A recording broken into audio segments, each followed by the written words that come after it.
Nagbabalik po muli ang inyong lingkod at nagbabalita ng mga balitang dapat nating malaman dito sa ating bansa. Ito ang Balitang Pambansa. Ating ngang matutunghayan sa channel nito kung ano ang nangyayari sa loob ng ating gobyerno at syempre tumutulong na rin sa ating mga mamamayan na malaman ang katotohanan dahil mayroon tayong karapatan na malaman ang tunay na nangyayari sa ating bansa. Ngunit bago natin panoorin ang balita, huwag niyo pong kakalimutan na mag-subscribe sa ating channel at pindutin ang notification bell para lagi kang maging updated sa ating mga bagong videos na ina-upload araw-araw. At sa ating mga solid viewers naman dyan ay maraming salamat naman po sa walang sawang pagsuporta. At syempre, huwag din pong kakalimutan mag-iwan ng like at i-share ang ating mga videos. At kung mayroon ka naman pang opinion, ang ating comment section ay bukas para sa inyong mga hinaing. Ito na nga mga kaibigan, ating panoorin ang buong video. Salamat po muli and God bless!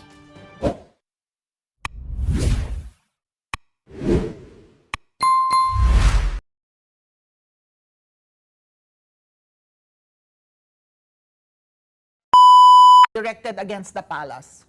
Naku po yan. Yes, katulad ng sinabi nga natin, isa lang sa mangyayaring trabaho natin dito ay sagutin kung ano man yung mga fake news, especially about national issues ito.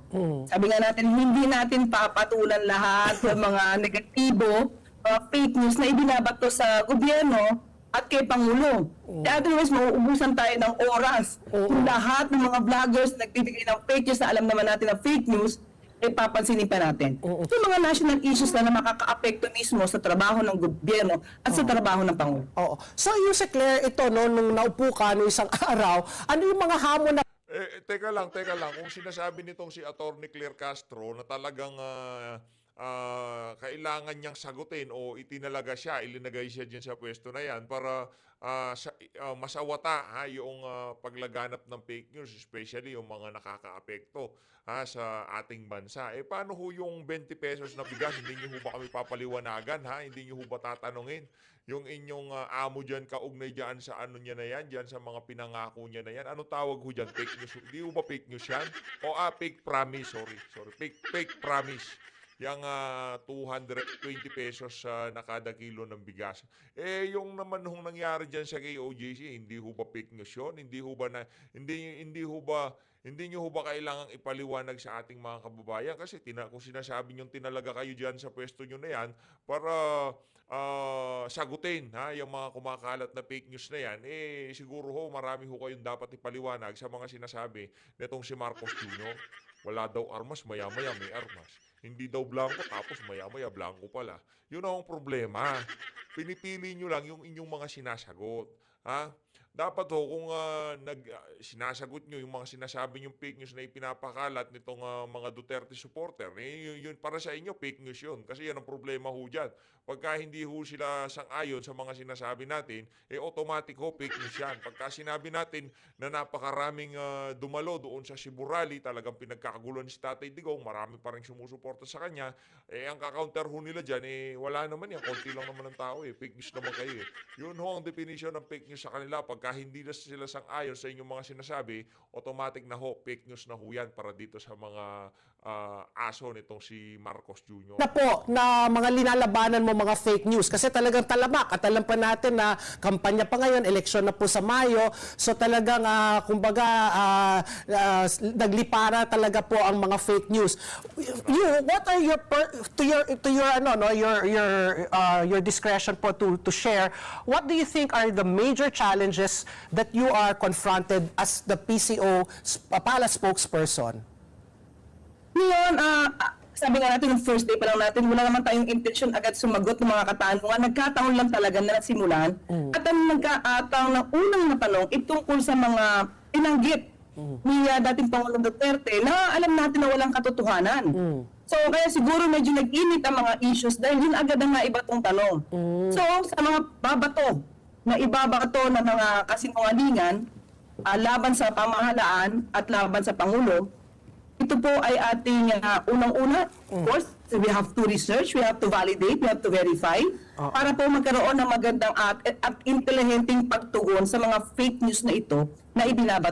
Wala ho kayong naging intelihenteng pagtugon doon sa mga mga sinabi nitong si dating Pangulong Rodrigo Duterte doon sa naging speech niya sa Cebu. Una, yung sinasabi niya na papunta sa diktatura itong administrasyon na to. Ano ho bang nangyayari ngayon sa ating bansa? Mantakan nyo yun mga kababayan. Pagka gusto ng administrasyon na to na maglipat ng pondo galing sa isang ahensya ng pamahalaan at ililipat ito sa kamay nitong si Marcos Jr., ganun na lang ho mga kababayan. Wala hong makapalagi. Kung hindi pa tayo nagpunta sa Supreme Court, hindi pa ho mapag-uusapan, kagaya na lamang ho yung mga ilinipat na pondo, from PhilHealth to Department of Finance. Yun pa lang ho, hindi ho ba sinyalis yun na papunta tayo sa diktatura? Kasi lahat na lang ho ng gustong mangyari ng administrasyon, talagang walang nakakakontra. Ngayon nagsalita, pinatawa ng TRO yung galaw ng Malacanang na yan. Ano pa kwenta ng TRO? Nailabas niya eh. Wala nang natirang pera sa PhilHealth. Ngayon para sa budget, nagsampa na naman ho ng petition. Kaugnay dyan sa 2025 budget. Dahil alam ho nilang palsipikado, ilinabas na ho nila yung 65% ng budget para sa 2025. Yan ho ang klase ng administrasyon na meron tayo. Ngayon sabihin mo, Atty. Claire Castro, yung mga sinyalis ba na yan, wala pa ho ba tayo sa diktatura? Wala nang nakakakontra eh. Lahat na lang ng gusto ni Marcos Jr., yun ang nasusunod. Tapos sinasabi mo sa amin, binabalidate nyo, merong intelihenteng pag-aaral, bago kayo sumagot. Meron mo bang intelihenteng pag-aaral doon sa pagsagot nyo, doon sa mga birada nitong si dating Pangulong Rodrigo Duterte? Yan ang problema sa'yo, Claire Castro. Bira ka ng bira sa social media, yan tuloy napapasok ka. Papayaw siya. Kaya Ma'am Ali Soto dito sa interview niya. Patungkol sa pamahalaan ng Pangulo. Attorney Claire, bilang abogado, Yusek, at ito nga't merong ongoing na mga hearings, itong TRICOM, at pinapatawag po yung mga vloggers natin, yung mga social media influencers.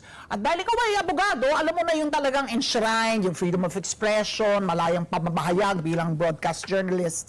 At saka ito ngayon na gusto na magkaroon ng sort of regulation dahil tayo nga na mga nasa mainstream media, nananagot tayo sa news, sa hepe ng news department, sa hepe ng network, sa kapisanan ng broadcaster kung ikaw ay miyembro. So ikaw, where do you stand as far as freedom of expression at malayang pamamahayag vis-a-vis ito din na kailangan din naman ng regulation dahil meron na talagang lines have been crossed na talagang may kalabisan din naman yung iba sa ating mga yung talagang pagmumura at paninirang puri at yung fake news nga, outright lies being spread. Where do you stand on the issue? Yes, actually, Miss Ali, na imbitahan tayo. Nung pangalawang hearing dito sa TRICOM, naging resource person tayo dyan. At isa sa mga nasuggest natin ay magkaroon sana ng batas na magre-regulate isang separate na agency kasi magmo-monitor sa social media yung mga content creators. Bakit, Miss Ali? Sabi nga natin kung sa mainstream media ay meron tayo tinatawag na NTRCB, KDP, tayo din ay miyembro ng KDP. Bakit hindi natin gawin sa social media? Ang importante rito, Miss Ali, is ma-distinguish yung mga content creator na nag-express lang ng opinion. Yan ay definitely hindi dapat makartil ang kanilang freedom of expression. Maliwanag. Yun ang sinasabi ko, walang yaka Yan yung freedom of expression Dapat ma-distinguish yan para doon sa mga nagkakalat lamang ng fake news at sa mga naglalabas ng lamang ng saloobin sa social media. Kaso ang hirap dito mga kababayan, ang galing ho nilang magsalita ng ganyan. Ang galing ho nilang bumanat na tipong dapat ma-distinguish natin, mahiwalay natin yung talagang nagpapakalat lang ng mga peking balita at para sa mga naglalabas lamang ng saloobin. Sino ba hindi naglalabas ng saloobin dito? Ang problema, pagka yung saloobin mo hindi akba sa kanilang mga plano at naratibo, yun, doon ho tayo nagkakaproblema. Imposible ho yung gagawin nyo na yan. Yung tipong magkakaroon ng magre-regulate sa social media, yung gustong mangyari nitong si Robert H. Barbers. Naku, malabo pa ho sa Tayo dyan. Pero iba po kasi ang estado ng mga ka-payroll at ng mga toll. Ayun. Ang ginagawa nila is hindi to express. Kung hindi magsasalita sila kasi bayad sila at ang sasabihin nila hindi naman galing sa puso't ng dami nila kundi kung ang dinitigta nung nagbabayad sa kanila. That's Yun ang problema. Kailangan natin malaman yung mga yan. Alam naman, tayo ho talaga minsan nagiging emotional tayo. Di ba talaga minsan talaga medyo madiin yung ating mga birada. Di ba nakita nyo naman yung talaga yung sinasabi nitong si Atty. Claire na hindi naman talaga nanggagaling sa ano nila, sa puso nila, ika nga, di ba? Pero ito ang sinasabi natin dito. Karamihan ng mga Duterte vloggers o di naman ho kaya lahat napaka-passionate ho ng mga yan pagdating sa kanilang mga vlog. Talagang pag nagsasalita ho sila, yung saloobin nila talagang ibinubuhos ho nila. Diba? Nakita nyo mga kababayan, pag nanggigigil sila, talagang gigil ho yung ano nila, yung lumalabas sa mga vlog nila, di ba? Ang problema dito, yung mga vlogger ng administrasyon, yung mga nagtatanggol dito kay Marcos Jr., pagka nagsasalita sila, yung tipong mabanatan lang nila si Tatay Digong. Wala hong kaimu-emosyon. Wala hong gigil tayong makikita. Basta ano lang, birada lang, yung tipong para makapagsalita lang, yung tipong attendance lang sa Malacanang, na ako, bayad ako ng Malacanang, ito ang mga sasabihin ko. Ganun na ganun ho yung mga bayarang ensaymada vlogger ng administrasyon. Pero kung buhusan lamang ng emosyon ang pinag-uusapan, wala nang masihigit dyan sa mga Duterte vlogger. Yun lang ang masasabi ho natin dito kay Atty. Claire Castro na talaga nagtitrending ngayong mga panahon na to. Dito ho tayo. Kay Risa Hontiveros, ano na naman bang hanas mo, madam? Sa tingin ko po, batay sa sinabi ni Senator Coco at yung pag-intindi ko rin sa tinatalakay nila sa Constitution at sa ating sariling rules on impeachment. Walang boses tong si madam. Nag-concert to itong si Senator Risa Hontiveros, no? Ano madam, next time huwag niyo hong pakabirik. Ay baka ano na ho yan, baka sinisingil na ho kayo sa mga kababuyang pinagagawa nyo dyan sa Senado. Hinay-hinay lang ho kayo, baka alam nyo naman ang karma ngayon, digital, Dito sa Senado, walang pumipigil sa amin na itakaw yung articles of impeachment at Madam, actually pagka pinag-uusapan articles of impeachment, kung itong si Risa Hontiveros ang magbibigay ng kuro-kuro, opinion, komento kaugnay dito. Tapos na ho ang impeachment dito kay Risa Hontiveros. Convicted ho, guilty si VP Sara dito sa... Ngayon pa lang, Risa Hontiveros, yung gagawing impeachment trial, bonus na lang yan. Kumbaga para mapahiya mo na lang, para maharap mo ang defense panel at kung ano-anong pagtatatanong mo dyan. Yan lang naman ho talaga ang pakay nitong si Risa Hontiveros. Pero dandil na ho dito kay Risa Hontiveros yan. Sigurado na ho isa na ho yang si Risa Hontiveros sa mga kumbaga boboto sila. O yan, automatic si Risa, hindi ho atin yan. Ganun lang yan. mag-constitute bilang impeachment court. Hindi lang pwede kundi dapat ay magsesyon ng Senado kung gugustuhin ng mayorya na talakayin na ang impeachment case laban kay Vice President Sara Duterte. Ito ang posisyon ni Senate Deputy Minority Leader Risa Hontiveros sa gitna ng mga usapin kung kailan magsisimula ang impeachment trial. Ayon sa mambabatas, sang-ayon siya sa pananaw ni Senate Minority Leader Aquilino Coco Pimentel III na simulan na ang paglilitis bago pa ang pagbabalik sesyon ng Kongreso sa Hunyo. Sa kabila nito, nilinaw ni Hontiveros na kinikilala rin niya ang pananaw ni Senate President Francis Jesus Escudero na hindi sila pwedeng mag-convene bilang impeachment court habang sila ay nakarises. Bunsod ng mga argumento, sang-ayon din ng senadora sa pagpapatawag ng all-member caucus o pagpupulong ng lahat ng mga senador upang mapag-usapan ang pananaw ng bawat isa. Umaasa ako na matutuloy yung All Senators Caucus para doon man lang sa caucus for starters mapag-usapan itutuloy na ba natin yung impeachment trial. And I think na nasabi na ni SP pwedeng sa June na daw pag-convene namin ulit, pag-resume. Pero sa tingin ko, at ito yung pwedeng pakinggan ng mga colleagues namin sa mga argumento ni Senator Coco, posible at para sa akin, at nabili para kay Alam nyo mga kababayan kung bakit napakaganda ng kondisyon itong si Vice President Sara Duterte ngayong mga panahon na to. Lagi ho siyang nakasmile. Kasi alam ho niya na talagang pagka pinaabot pa to sa susunod na kongreso, lalo hong lalaki ang problema nitong mga senador na to. Kaya minamadali ho nitong si Coco Pimentel, minamadali ho nitong si Risa Hontiveros dahil alam ho nila na dapat maumpisahan yan sa 19th Congress para maitawid sa 20th Congress. O di naman ho kaya kailangan maumpisahan ng 90th para matapos nila dito sa kasalukuyang Kongreso. Hindi ho talaga siya pwedeng itawid. Malamang sa malamang, yun ho ang pananaw nitong si Coco Pimentel dyan sa issue ng impeachment. Senator Coco, mas desirable at kayang gawin mas maaga sa Hunyo.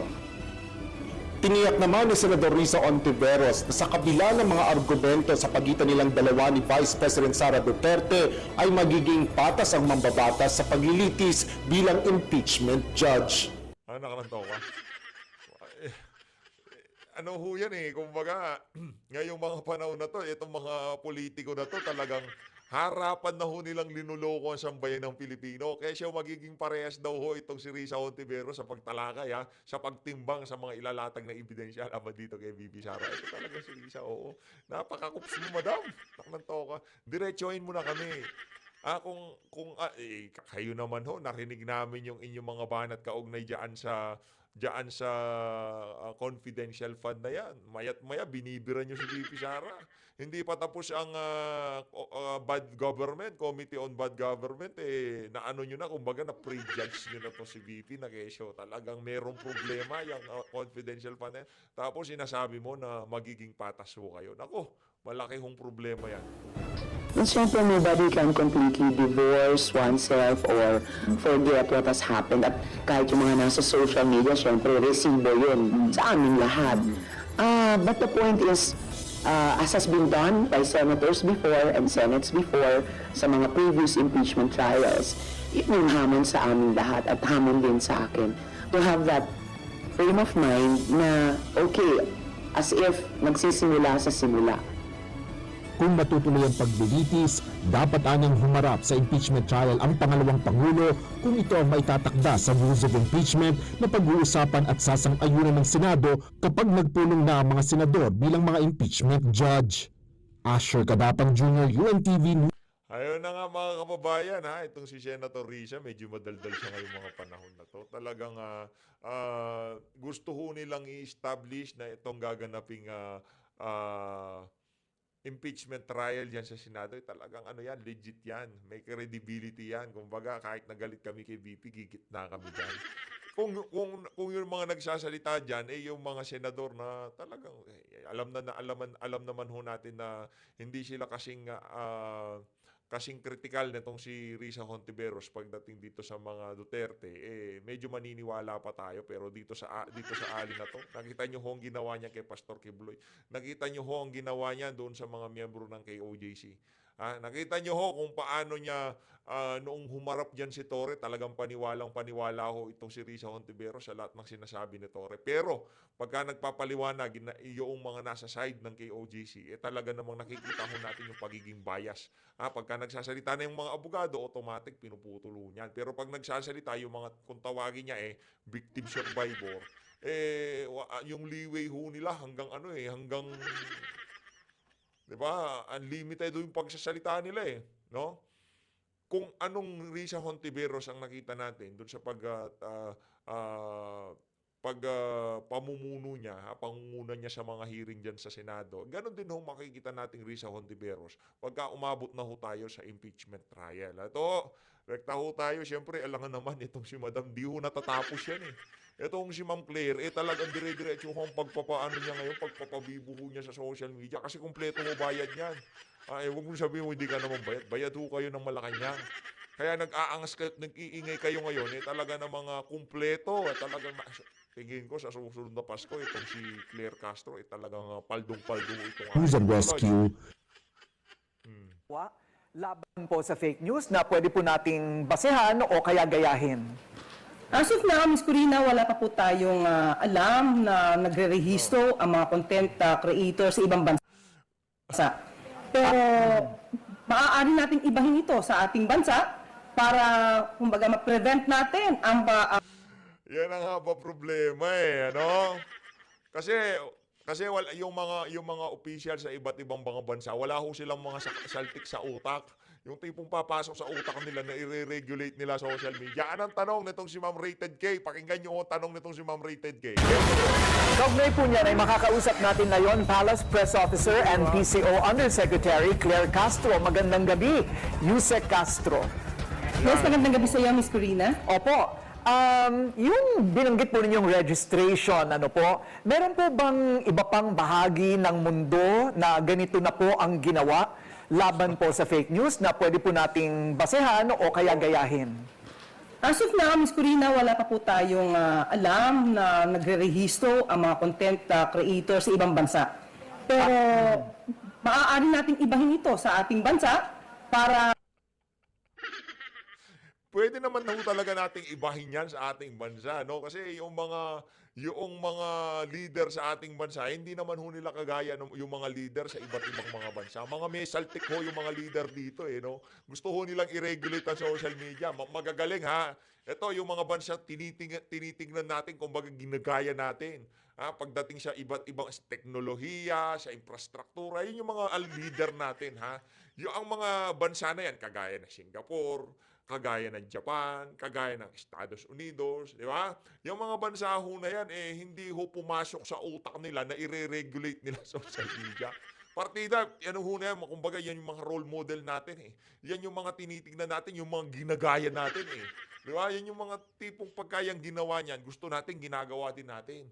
Pero itong gagawin ho natin na to, kumbaga, tayo lang ho nakaisip nito. Si Robert H. Barbers at itong si Abante at itong si Fernandez lang nakaisip na i-regulate ang social media. Gawaran ng prangkisa. Di ba? Hindi ho nila, no? Iba ho talaga pinanggagalingan itong mga leader ngayon sa ating bansa. Yung talagang mapagkakamalan ho nating may saltik sa utak. kumbaga ma-prevent natin ang pag-proliferate ng mga fake news. Ating bansa na rin ang pwede magsagawa upang maging maayos ang pagbabalita tungkol sa nangyayari dito sa ating paligid. Siguro ito po ay talagang kailangan pagmitingan at pag-isipan pa. Pero kasi yung tanong, paano exactly lalabanan ng fake news? Kung ang Meta nga po mula sa US, inalis na ang mga paraan upang mag-fact-checking ukol sa mga lumalabas online. Ito po ay bahagi, this will be an ongoing threshing out para po magkaroon ng regulations. Paano ba yan? Kung yung mismong kumpanyang namamahala, may-ari ng particular na platform na yan, tinanggal na nila yung mga fact-checker nila kasi masyadong mga bias.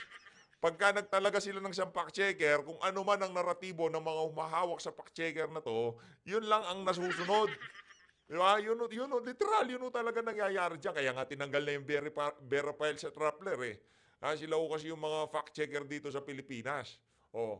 Ngayon, ang gusto ho nitong mga to, ang gobyerno, sila na hong hahawak, sila na hong magre-regulate sa mga content na lumalabas sa social media. O sabihin yung fake news yung mga sinasabi natin na yan. Di ba gusto yung magkaroon ng organisasyon ala KBP na kung saan yung mga vlogger magiging accountable sa kanilang mga sinasabi? Paano ho? Yung mga ordinaryong Pilipino na hindi naman talaga sila nagbablog. Yung tipong trip-trip lang nila mag-post ng saloobin na sa social media. So bago ka makapag-post, kailangan mo munang maging accredited o sumailalim dito sa particular na ahensya ng pamahalaan na to. Anak ng toko ay hindi. Malabo ko talaga yan. Itong si Atty. Claire, yan ang instruction sa kanya ni Lisa. Dapat magkaroon tayo ng isang ahensya ng pamahalaan na kung saan nare-regulate natin ng social media. Yes, mas maganda po talaga, kaya mas mainam po na nagkaroon talaga ng TRICOM hearing patungkol dito. Dahil sa aking palagay, bilang abogado at bilang content creator din at vlogger, nakikita natin marami talagang umaabuso sa kanilang sinasabing karapatang freedom of expression. Minsan, Ms. Corina, hindi na ito freedom of expression dahil nagagamit na ito. Nagagamit ng mga masasabi nating sindikato. Dahil talagang nagkakaroon ng troll farm. Yun! Dapat, we're at the same page, ika nga. Malacanang at House of Representatives, yaan ang kanilang ibinibida. Yung troll farm, na dapat ganito tayo, dapat masawatan natin yung mga troll farm na yan. Hindi, sa totoo lang, meron ka lang isang malakas na channel. Hindi mo kailangan ng troll farm. Wala namang boses yung mga yan Yung mga heart reacts, walang kwenta yung mga yan, yung mga comment. Madali na lang ko kasi maispatan yan Pero yung isang video na magkaroon ng napakatinding traction sa social media, yun na ibang usapan ho yun. Pagka yung tipong nagkakaroon ng diskusyon sa isang video na kung saan talagang napag-uusapan sa mainstream media at social media, itong particular na paksa na to, kahit na ano pa yan, kahit na siyandamukal na vlogger o ay siyandamukal na troll o kung ano pa man, sino pa man ang merong troll farm, kahit na damihan pa yan ng napakaraming heart o lap react, hindi ho yun basta-basta, kumbaga masisip yung traction ng isang post. Ito hong pinakamatinding example diyan. Yung Facebook page nitong si Bangag. Nakita niyo hong nangyari sa kanyang FB page, 'di ba? Nag-post siya ng kung ano-ano. Kesyo yung mga alyansa ng pambubudol, 'di ba? Pinost niya yung kanilang mga rally. Ano hong nangyari?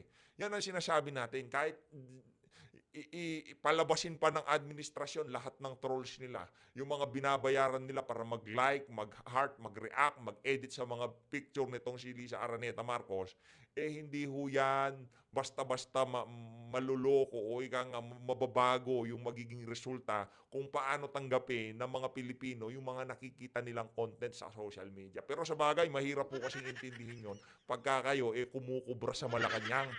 Tingnan nyo na lang yung FB page ng amo nyo para sabihin nyo yung mga troll farm gusto nyo masawata. Walang kwenta yan. Yung lahat, sasabihin nyo yan, yung lap react. Ganito yan. Sa FB page ni Marcos Jr., dalawa yan eh. Yung heart reacts, sigurado yan mga trolls yan. Pustahan tayo mga trolls yan. Walang friend, walang post, wala lahat. Basta yung ano lang siya, profile lang talaga siya, tapos bira siya ng bira sa social media. Pero yung mga naka-angry face, yung mga naka-haha react, makikita nyo ho yun mga kababayan, sigurado yan mga totoong tao. Merong swimming, merong lakad, merong mga update sa kanilang mga wall. Meron hong ganon. Yung tingnan nyo mga kababayan, yung mga pinaparatangan nilang mga troll, yung mga naka-haha react, kung yung sisiyasatin yung mga account na yon, hindi ho sila yung mga troll kasi mga totoong tao, merong kaibigan, merong mga kaganapan sa kanilang FB wall. Pero yung mga naka-heart react, sila ho yung mga walang aktibidades sa kanilang mga account. Oh. 'Di ba? Pero hindi ho yun maiintindihan ni Claire Castro dahil nga naman kumukubra siya diyan sa Malacanang. Kung ano lamang ang naratibo nitong si Tambaloslos at Lisa Araneta Marcos, yun lamang hong sasabihin niyan sa social media o sasabihin niyo na naman yan, fake news, dahil hindi kami sang-ayon sa mga sinasabi niyo. Yan ang problema dyan. At pag sinabi nating troll farm, ang tambagay-bagay na sinasabi nila ay walang katotohanan kundi manira lamang, hindi ito kaugnay sa freedom of expression. Okay, so bukod po sa kampanya kontra fake news, ano pa po ang mga marching orders ni PBBM sa PCO? Una-una, bilang Palace Press Officer, at kasama na rin po si PCO Secretary J. Ruiz, ang sabi sa amin ay kailangan namin ipabatid sa taong bayan kung ano ba ang programa, kung ano ba may itutulong ng gobyerno sa taong bayan. Kasi karaniwan ngayon, Ms. Corina, dahil sa nagkakalat na fake news, mas nauuna kasing ibalita, headlines paminsan, ang mga fake news na naipapalabas at hindi yung mga programa na maaari makatulong sa ating taong bayan. So yun lang po, talaga. Yarin lamang na kay Ma'am Rated K ka na kay Ma'am Corina Sanchez ka na. Ilatag nyo na ho, yung mga programa. Yung mga plano ng administrasyon, isa-isahin nyo ho diyan sa naging ano nyo na yan, diyan sa naging interview nyo na yan kay Ma'am Corina Sanchez. Ang problema ho kasi, wala hong accomplishment, wala hong nauumpisahan, at walang natatapos itong administrasyon na to. Yun ang problema nila. Ngayon, pagka pino na sila, yan, fake news na naman, may ginagawa kami, hindi binabalita nyo yung mga ka-fake news na. Wala hong fake news. Punta ho kayo sa FB, YouTube, FB, makikita nyo ho ang realidad ng Pilipinas ngayong mga panahon na to. Ano yan? Ano ho ba pagkabuklat nyo ng inyong app, FB, YT, ano ho bang unang bubungad sa inyong gurgura, nagkaroon ng saksakan, nagkaroon ng holdapan, o nawawala si Junior, o itong si ate nagbablog tapos nagpapagulong. 'Di ba? Yan ho yung mga nakikita ngayon sa social media.